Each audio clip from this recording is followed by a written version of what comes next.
আসসালামু আলাইকুম ওয়া রাহমাতুল্লাহি ওয়া বারাকাতুহু। আমরা আজকে কোন পরিস্থিতিতে এখানে এসে দাঁড়াইছি আপনারা জানেন। কোন পরিস্থিতিতে মুসলিম উম্মাহ প্রতিবাদে মুখর হয়ে উঠছে আপনারা জানেন। কোন পরিস্থিতিতে বিশ্বের মুক্তিকামী মানুষ আজকে প্রতিবাদে রাস্তায় নেমে এসেছে আপনারা জানেন। ফলস্তিনের গাজায় ইসরায়েল ইতিহাসের নৃশংসতম গণহত্যা চালাচ্ছে। এই গণহত্যা, এর আগের গণহত্যাগুলো হয়েছে মানুষের চোখের আড়ালে, অন্ধকারে, গোপনে। এই গণহত্যা হচ্ছে সবার চোখের সামনে।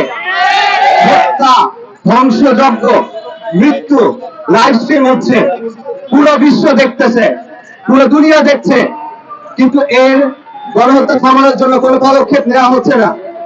এই গণহত্যা থামানোর জন্য কোনো উদ্যোগ নেওয়া হচ্ছে না। কেন? এই বিষয়টা আমাদের স্পষ্টভাবে জানা উচিত। এই প্রশ্নের উত্তরগুলো আমাদের স্পষ্টভাবে জানা উচিত, জানানো উচিত, বিশ্বের সামনে জানানো উচিত, এই কওমের সামনে স্পষ্ট করা উচিত। গাজায় গণহত্যা বন্ধ করার জন্য কোনো পদক্ষেপ নেওয়া হচ্ছে না। ইসরায়েলে গণহত্যা থামানো হচ্ছে না। জায়নবাদী আগ্রাসন থামানো হচ্ছে না। এর কারণ কি? এর পিছনে তিনটা মৌলিক কারণ আছে। প্রথম কারণ, ইসরায়েলের পক্ষে আমেরিকা এবং পাশ্চাত্যের সক্রিয় সমর্থন। স্পষ্টভাবে জেনে রাখুন, আমেরিকা এবং ইউরোপ যদি সমর্থন না দিত তাহলে কোনোভাবেই ইসরায়েল এই গণহত্যা এভাবে চালাতে পারত না।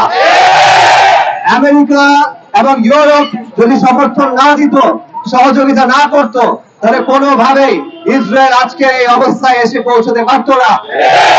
গাজায় মুসলিমদের হত্যা করা হচ্ছে, সে তার অস্ত্র দিচ্ছে আমেরিকা, এর অর্থায়ন করছে আমেরিকা, বিলিয়ন বিলিয়ন ডলার পাঠাচ্ছে আমেরিকা, রাষ্ট্র পাঠাচ্ছে আমেরিকা, বিধ্বংসী বোমা পাঠাচ্ছে আমেরিকা। আমেরিকার সমর্থন ছাড়া এই হত্যাকাণ্ড কোনোভাবেই সমর্থন সম্ভব হতো না। আল্লাহ সুবহানাহু ওয়া তাআলা কোরআনে বলেছেন, দুনিবা যারাইনি মুদিল্লাতু যুকিফু ইল্লা বিজাওয়ারিন মিনাল্লাহ ওয়া জাবালিন মিনান নাস। তারা লাঞ্ছিত, যেখানে তারা যাবে সেখানে লাঞ্ছিত হবে। দুটো ব্যতিক্রম ছাড়া, দুটো ব্যতিক্রম আছে, এটা বুঝতে হবে। ব্যতিক্রমগুলো কি? ইল্লা বিজাবালিন মিনাল্লাহ, যদি আল্লাহ সুবহানাহু ওয়া তাআলা হাবলিন মিনাল্লাহ, যদি আল্লাহ সুবহানাহু ওয়া তাআলার পক্ষ থেকে অনুগ্রহ করা হয়, অথবা যদি মানুষের পক্ষ থেকে কোন জাতি, কোন গোষ্ঠী তাদেরকে সহযোগিতা করে। ঠিক। মুফতি শফি রাহিমাহুল্লাহ মারিফুল কোরআনে এই আয়াতের তাফসীরে লিখেছেন, ইসরায়েল রাষ্ট্রের মধ্যে আমরা এই বাস্তবতা দেখি। ইসরায়েল রাষ্ট্র গঠিত হয়েছে আমেরিকা এবং ইউরোপের সক্রিয় সমর্থনে, তাদের সহযোগিতায়, তাদের ছত্রছায়ায়, তাদের মদদে। এর ফলে 8 দশক ধরে এই দখলদারিত্ব চলছে, এর ফলে 8 দশক ধরে এই হত্যাযজ্ঞ চলছে, এর ফলে 8 দশক ধরে এই গণহত্যা চলছে। আল আকসাকে মুক্ত করার পথে সবচেয়ে বড় বাধা ইসরায়েল না, বাইতুল মাকদিসকে মুক্ত করার পক্ষে সবচেয়ে বড় বাধা ইসরায়েল না, এই গণহত্যা থামানোর পক্ষে সবচেয়ে বড় বাধা ইসরায়েল না, সবচেয়ে বড় বাধা আমেরিকা। আমেরিকা গেল, ভেঙে দাও, ঘুরিয়ে দাও, আমেরিকা জিন্দাবাদ, ভেঙে দাও, ঘুরিয়ে দাও, আমেরিকা জিন্দাবাদ, ভেঙে দাও, ঘুরিয়ে দাও। সাপের মাথা আমেরিকা, নব্য ক্রুসেডার এবং জায়নবাদী শক্তির কেন্দ্র আমেরিকা। তাদের যারা ইসরায়েলের সমালোচনা করেন কিন্তু আমেরিকার সামনে সাজদা করেন, যারা ইসরায়েলের বিরুদ্ধে স্লোগান দেন আমেরিকার বিরুদ্ধে চুপ থাকেন, যারা ইসরায়েলের বিরুদ্ধে কথা বলেন আর মনে প্রাণে আমেরিকাকে সন্তুষ্ট করতে উদ্যমী হয়ে থাকেন, তারা সত্য গোপন করেন অথবা তারা সত্য জানেন না। উভয় ক্ষেত্রে তারা পরিত্যাজ্য। গণহত্যা থামানো যাচ্ছে না, আগ্রাসন থামানো যাচ্ছে না, ইসরায়েল সমস্যার সমাধান হচ্ছে না। তার প্রথম কারণ ইসরায়েলের পক্ষে আমেরিকার সমর্থন। দ্বিতীয় কারণ, আমেরিকার প্রতি মুসলিম দেশগুলোর শাসক এবং বাহিনীগুলোর গোলামি।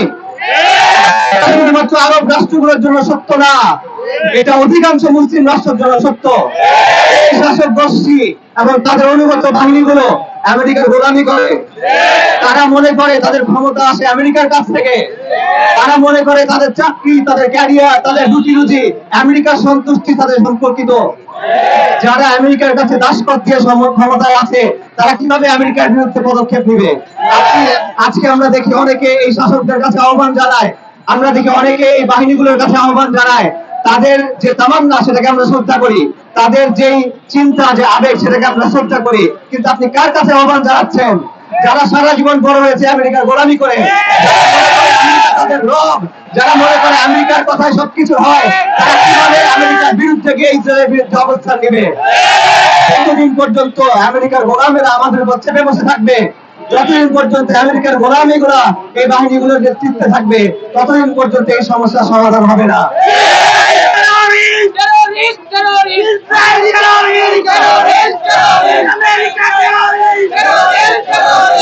তৃতীয় কারণ, ইসরায়েলের সমস্যার সমাধান হচ্ছে না, গণহত্যার বিরুদ্ধে পদক্ষেপ নেওয়া যাচ্ছে না। তার 3 নম্বর মৌলিক কারণ, উম্মার মধ্যে, মুসলিমদের নেতাদের মধ্যে, মুসলিম জনগণের মধ্যে, এবং দুঃখ হলেও বলতে হয় উলামায়ে কেরামের বিশাল অংশের মধ্যে ওয়াহান ঢুকে গেছে। আপনারা কি জানেন ওয়াহান কি? ওয়াহান হলো দুনিয়াকে ভালোবাসা, মৃত্যুকে ঘৃণা করা। ওয়াহান হলো ওই অসুখ যেটা কাপুরুষতার বৈধতা দেয়। ওয়াহান হলো ওই অসুখ যেটা নিষ্ক্রিয়তার বৈধতা দেয়। ওয়াহান হলো ওই অসুখ যেটা আপসকামিতার বৈধতা দেয়, যেটা দিন বিক্রি করার বৈধতা দেয়। ওয়াহান হলো বৈধতা দেওয়া খেদমতের নামে, কৌশলের নামে, বাস্তববাদিতার নামে। এই 3 সমস্যা যতদিন থাকবে, ইসরায়েলের প্রতি পাশ্চাত্য বিশ্ব এবং আমেরিকার সমর্থন, আমেরিকার প্রতি মুসলিম ভূখণ্ডের শাসক এবং বাহিনীর গোলামি, এবং মুসলিম উম্মার মধ্যে ছড়িয়ে পড়া ওয়াহান, এই 3টা সমস্যা যতদিন পর্যন্ত থাকবে, গাজার গণহত্যা বলেন, ইসরায়েলের দখলদারিত্ব বলেন, জায়নবাদী প্রকল্প বলেন, এর কোনো সমাধান আসবে না। কথা শেষ করার আগে আমি আরেকটা কথা অ্যাড করতে চাই, সেটা হলো, আপনারা জানেন ভারতে ওয়াকফ বিল পাস করা হয়েছে। এটি ভারতে হিন্দুত্ববাদী আগ্রাসনের নতুন একটি পর্যায়। দীর্ঘদিন ধরে ভারতে হিন্দুত্ববাদী আগ্রাসন চলছে, এবং এর অংশ হিসেবে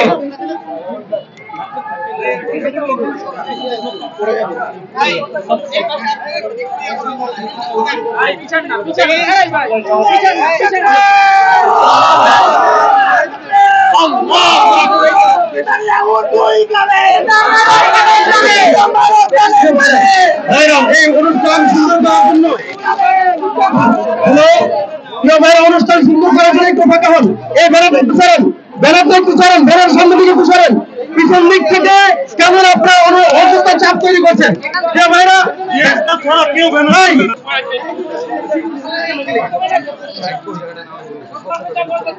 আমরা বক্তব্য শেষ করার আগে ভারতের ব্যাপারে কিছু কথা বলতে চাই। আপনারা জানেন সম্প্রতি ভারতে বিতর্কিত ওয়াকফ বিল পাস করা হয়েছে।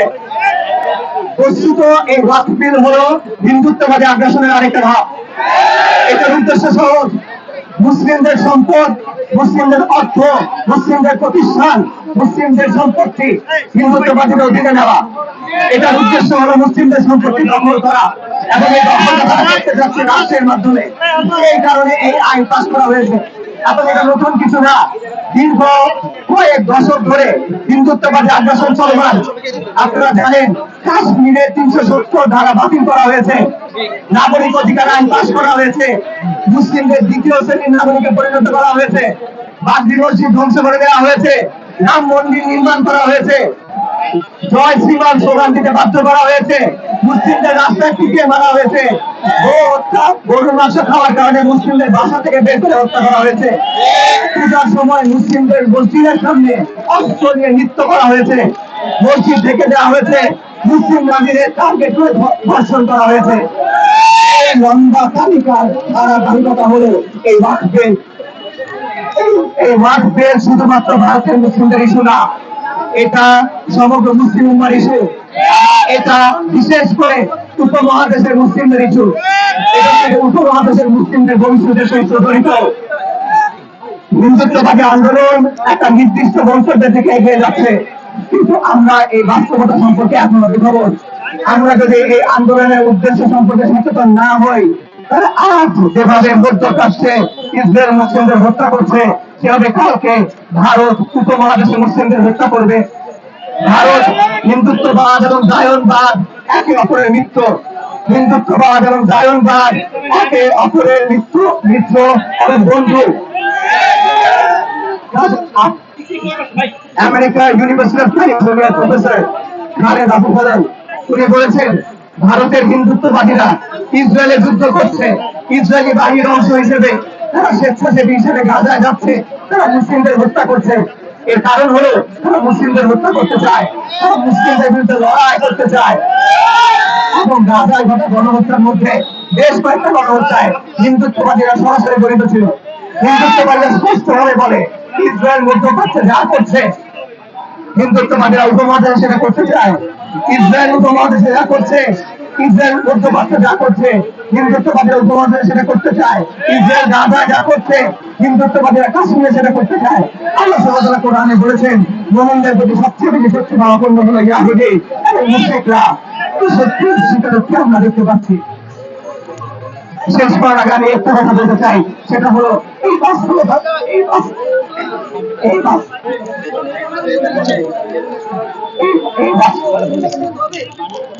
সংগ্রামী তাওহীদি জনতা